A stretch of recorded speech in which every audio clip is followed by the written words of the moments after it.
नमस्कार दोस्तों, जय हिंद। मैं सोनू अहलावत स्वागत करता हूं आपका राइजिंग भारत के एक और नए वीडियो में।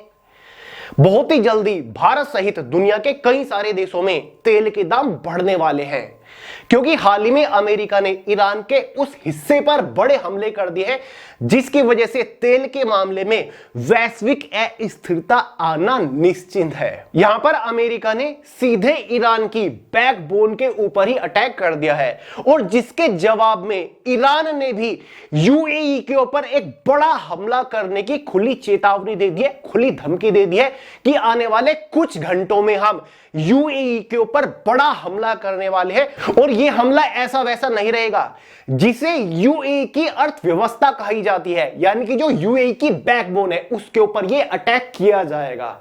जी हां, चलिए आपको पूरी कहानी बता देता हूं और फिलहाल युद्ध किस मोड़ पर पहुंच चुका है उसके बारे में भी आपको जानकारी देने वाला हूं।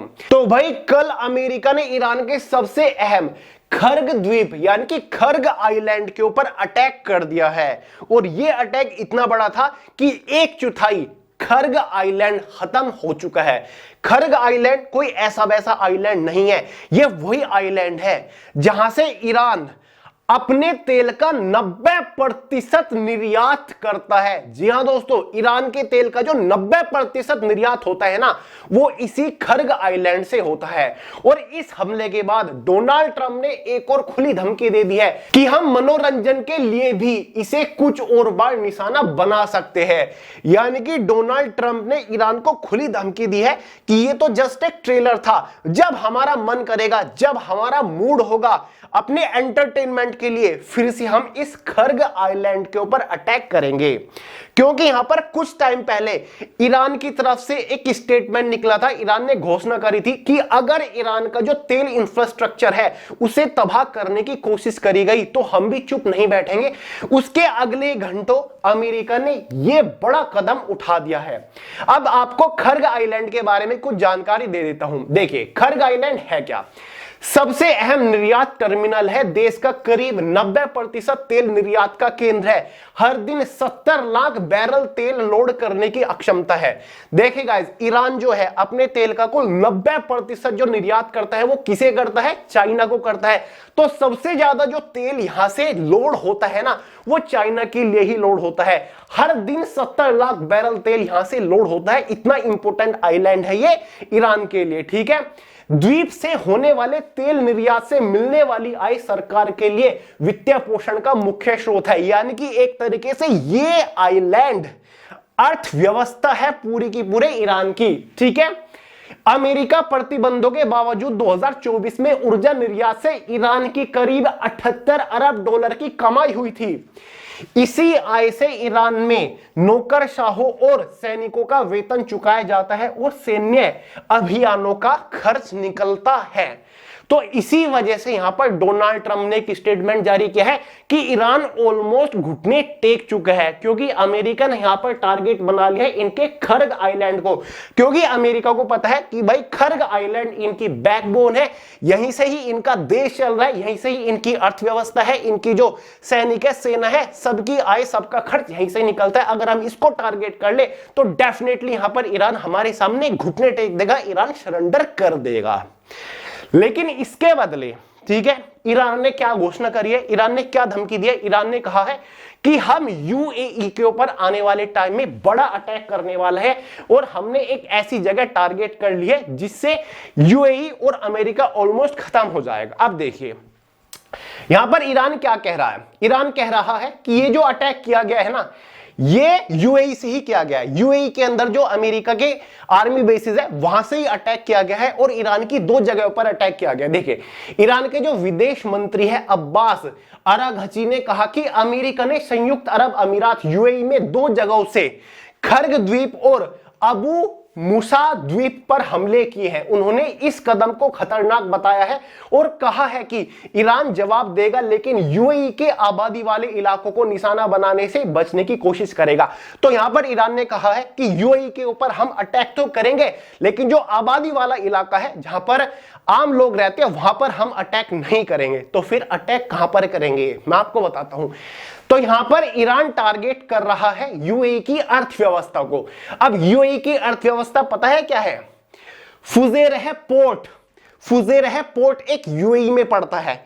जैसे खर्ग आइलैंड ईरान की बैकबोन है, ऐसे ही एक तरीके से यूएई की जो बैकबोन है, यूएई की जो अर्थव्यवस्था कही जाती है, वो फुजेरह पोर्ट कहा जाता है, जो कि पिछले कुछ दिनों से बंद पड़ा था। जब से ये जंग शुरू हुई ना, इसके ऊपर एक बार ईरान ने अटैक करा था, तब से ये पोर्ट बंद पड़ा हुआ था।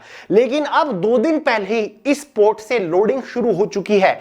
यानी कि ईरान या फिर जो कुछ हमारे खाड़ी देश है ना, उनका जो तेल निर्यात होता है वो इसी पोर्ट से होता है। अगर स्ट्रेट ऑफ हॉर्मुज बंद पड़ा हुआ है, उसके ऊपर कंट्रोल कर लिया है किसी भी तरीके से ईरान ने, तो भी उसको बाईपास करके तेल का निर्यात किया जा सकता है फुजेरह पोर्ट से। ठीक है, फुजेरह पोर्ट पर कच्चे तेल की लोडिंग फिर शुरू हो गई। ईरान का अगला टारगेट फुजेरह पोर्ट, कभी भी हो सकता है बड़ा हमला। तो फुजेरह पोर्ट है कहां?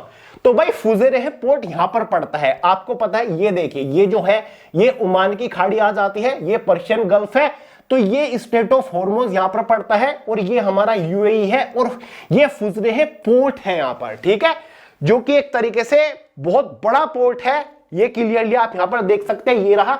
यहां से डेली कई लाख बैरल तेल निर्यात होता है, समझ गए, जो कि भारत के लिए भी आता है। ठीक है, कई अलग अलग देशों में वो जाता है। तो अब यहां पर टारगेट कर लिया है ईरान ने इसको। अब इसे क्यों टारगेट करा है ईरान ने? क्योंकि ईरान का कहना है कि ईरान के ऊपर जो ईरान के खर्ग आइलैंड के ऊपर अटैक किया गया है वो यूएई से किया गया, लेकिन यूएई ने कहा है, यूएई सरकार कहती है कि हमारी धरती से यहां पर कोई भी मिसाइल लॉन्च नहीं है करी है, हमारी धरती से हमला नहीं किया गया ईरान के ऊपर। ईरान यूएई तो मना कर रहा है, बिल्कुल नकार रहा है, लेकिन भाई ईरान मानने को तैयार नहीं है कि खर्ग आइलैंड के ऊपर जो अटैक हुए हैं वो यूएई आर्मी बेसिस से हुए हैं, जो कि अमेरिका के है, तो उसका बदला अब हम लेकर रहेंगे। ठीक है, जैसे हमारी जो बैकबोन है उसको तोड़ने की कोशिश करी गई है, हमारे तेल इंफ्रास्ट्रक्चर को तबाह करने की कोशिश करी गई है, ऐसे ही यूएई का जो तेल इंफ्रास्ट्रक्चर है उसको हम वहां पर तबाह करने वाले हैं। ठीक है, फुजेरह जो एयरपोर्ट है, वो सॉरी जो पोर्ट है, इसको यहां पर तबाह करने की कोशिश कौन करेगा? अब ईरान करने वाला है। ईरान ने इसको टारगेट कर लिया। फुजेरह पोर्ट के बारे में जानकारी दे दूं, संयुक्त अरब अमीरात के पूर्वी तट पर ओमान की खाड़ी में स्थित एकमात्र बहुउद्देशीय गहरा बंदरगाह है, जो हॉर्मुज जल डमरू मध्य स्ट्रेट ऑफ हॉर्मुज से 70 समुद्री मील न्यूट्रिकल मील बाहर है। यह दुनिया का दूसरा सबसे बड़ा बंकरिंग हब है, जो कच्चे तेल, ईंधन और अन्य कार्गो के लिए एक रणनीतिक शिपिंग केंद्र के रूप में कार्य करता है। रणनीतिक स्थान, ठीक है, होर्मुज जल डमरू स्थल के बाहर स्थित होने के कारण यह तेल टैंकरों को संभावित बाधाओं जैसे कि युद्ध या फिर तनाव को दरकिनार करने की सुविधा देता है। ठीक है, अगर युद्ध वगैरह की भी स्थिति है तो भी इस पोर्ट से तेल का निर्यात हो सकता है, जिससे यह वैश्विक ऊर्जा व्यापार के लिए महत्वपूर्ण है। ठीक है, तो मतलब अगर युद्ध जैसी तनाव स्थिति बन जाए ना, तब भी तेल के मामले में स्थिरता बनी रह सकती है इस फुजेरह पोर्ट की वजह से, क्योंकि यहां से तेल इंपोर्ट हो सकता है, क्योंकि युद्ध चल रहा है, स्ट्रेट ऑफ हॉर्मुज ही तो कंट्रोल में ईरान के, लेकिन यहां से फिर भी काफी हद तक तेल एक्सपोर्ट हो सकता है। अब जो स्टेटमेंट मैंने शुरुआत में दिया था कि बहुत ही जल्दी भारत सहित दुनिया के कई सारे देशों में तेल के दाम बढ़ सकते हैं, तेल के मामले में वैश्विक अस्थिरता आ सकती है, उसका बड़ा कारण यही है। एक तो जहां से ईरान का 90% तेल निर्यात होता है, ठीक है, खर्ग आइलैंड उसके ऊपर अटैक कर दिया, वहां पर फिलहाल कमी है तेल की, इस वजह से एक्सपोर्ट कम हो रहा है। दूसरा, उसके बदले में, ठीक है, जिसकी भरपाई अब तक कौन कर रहा था? फुजेरह पोर्ट कर रहा था। ठीक है, इसके ऊपर अब अटैक अगर कर दिया ईरान ने, तो भाई तेल के दाम गारंटीडली बढ़ेंगे, फिर कोई रास्ता नहीं बच जाता। हालांकि भारत काफी हद तक तेल जो आयात कर रहा है वो रशिया से कर रहा है, लेकिन फिर भी कहीं ना कहीं इफेक्ट तो इस चीज का पड़ेगा ही। देखिए, पाकिस्तान के अंदर तो आ चुके हैं भूखमरी, पाकिस्तान के अंदर 100-150 रुपए तेल के ऊपर बढ़ चुके हैं। वाहनों का इस्तेमाल करना पाकिस्तान सरकार ने पूरी तरीके से बंद कर दिया कि वाहनों का इस्तेमाल करना बंद करो, स्कूल कॉलेजेस वहां तक कि सब बंद करवा दिए हैं। ठीक है, अब बात करते हैं कि फिलहाल युद्ध की स्थिति है क्या। अब देखें यहां पर ईरान की जो सेना है IRGC, इन्होंने एक संकल्प ले लिया, इन्होंने एक कसम खा ली है कि चाहे कुछ भी हो जाए, इजराइल के जो प्रधानमंत्री है नेतन्याहू का पीछा हम नहीं छोड़ने वाले, उन्हें मारना हम जारी रखेंगे आखिरी दम तक। ईरानी सैन्य संगठन ने नेतन्याहू को बच्चों का हथियारा बताते हुए कहा कि जब तक वो जिंदा है उनका पीछा हम करते रहेंगे। अब तीसरी एक बड़ी चीज पता है क्या निकल के आ रही है, यहां पर डोनाल्ड ट्रंप वैश्विक झूठे साबित हो चुके हैं। जी हां दोस्तों, डोनाल्ड ट्रंप का ही विरोध उनकी ही जनता कर रही है, मतलब डोनाल्ड ट्रंप का विरोध अमेरिका में होना शुरू हो चुका है, इनकी पूरी आलोचना हो रही है। उसका कारण क्या है, क्योंकि डोनाल्ड ट्रंप का एक बड़ा झूठ सामने आ चुका है। आप सभी को पता है 28 फरवरी को इजराइल और अमेरिका ने एक साथ संयुक्त रूप से ईरान के ऊपर अटैक कर दिया था, और एक अटैक हो गया था एक स्कूल के ऊपर, छोटी बच्ची थी जिसमें लगभग 165 छोटी बच्चियां वहां पर मरी गई थी। ठीक है, स्कूल की बच्चियां थी, स्कूल के ऊपर एक अटैक हुआ था, मिसाइल गिरी थी।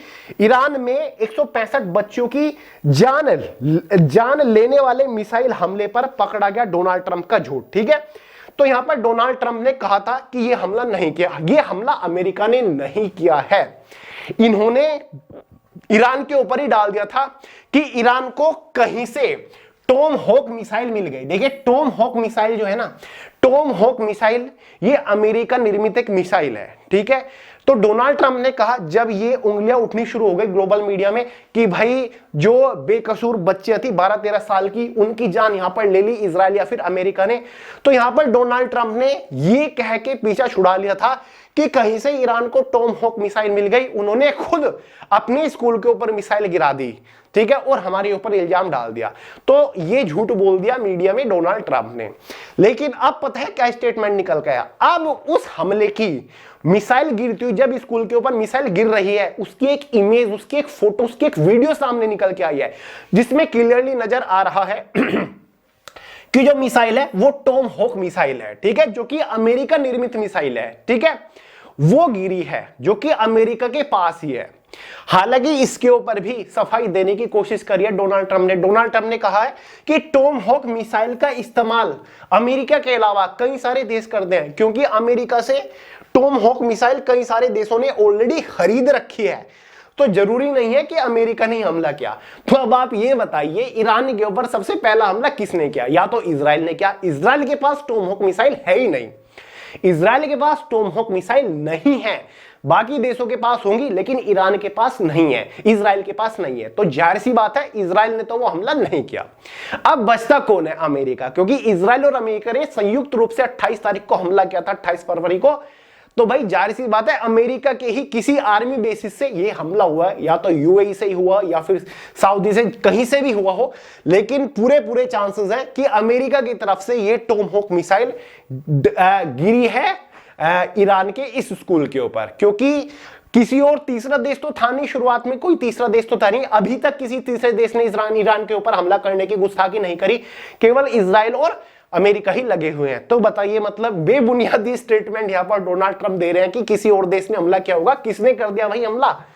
वापस में हमला नहीं कर देगा ईरान उसके ऊपर।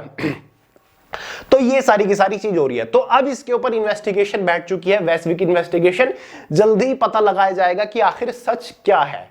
तो यहां पर एक तरीके से डोनाल्ड ट्रंप का झूठ पकड़ा गया है, और डोनाल्ड ट्रंप अपने ही झूठ में फंस सकते हैं अगर पूरी तरीके से इन्वेस्टिगेशन इनके खिलाफ आ जाती है।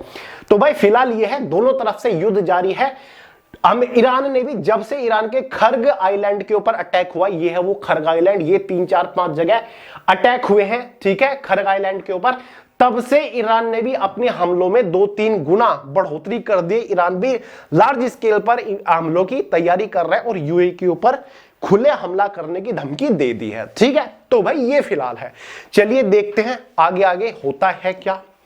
तो भाई इस वीडियो में फिलहाल इतना ही रखते हैं। वीडियो पसंद आई हो लाइक कर दीजिएगा, दोस्तों के साथ शेयर कर दीजिएगा, नए चैनल सब्सक्राइब करना मत भूलिएगा, बेल आइकन को भी ऑल पे सेट कर दीजिएगा। मिलते हैं किसी नई इंटरेस्टिंग वीडियो के साथ, तब तक के लिए जय हिंद।